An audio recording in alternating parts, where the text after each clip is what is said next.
Thank you, Mr. President. I wanted to follow up on your answer there about Russia and Ukraine. When you were in Geneva in June, you said to us about President Putin, I think the last thing he wants now is a Cold War. Now, since then, of course, you've seen him gather these troops, 100,000 troops around Ukraine.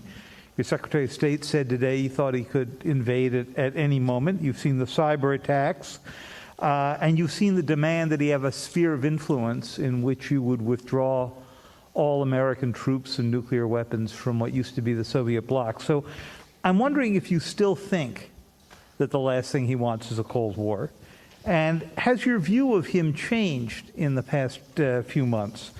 And if it has, and he does invade, would your posture be to really move back to the kind of containment policy that you saw so often when you were still in the Senate?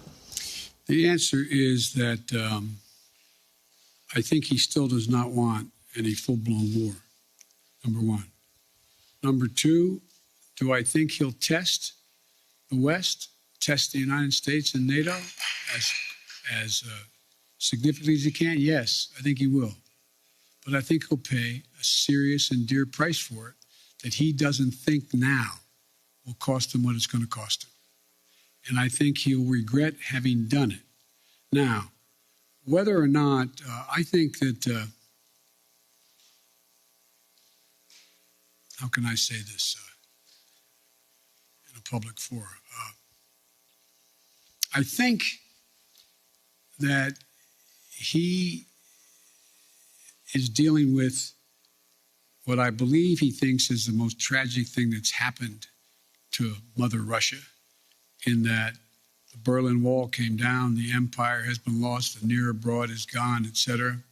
The Soviet Union has been split. But think about what he has. He has 8 time zones, a burning tundra that will not freeze again naturally, a situation where he has a lot of oil and gas, but he is trying to find his place in the world between China and the West. And so I'm not so sure that he has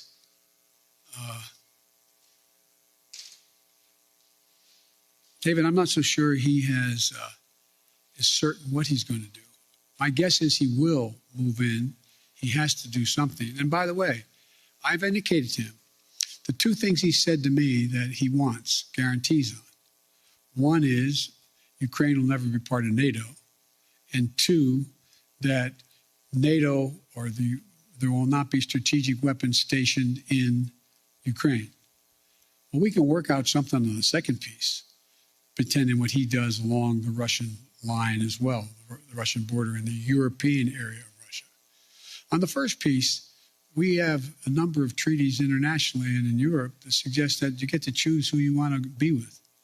But the likelihood that Ukraine is going to join NATO in the near term is not very likely, based on much more work they have to do in terms of democracy and a few other things going on there, and whether or not the major allies in the West would vote to bring Ukraine in right now.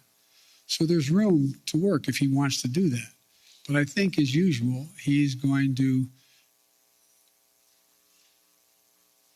well, I probably shouldn't go any further, but I think it will hurt him badly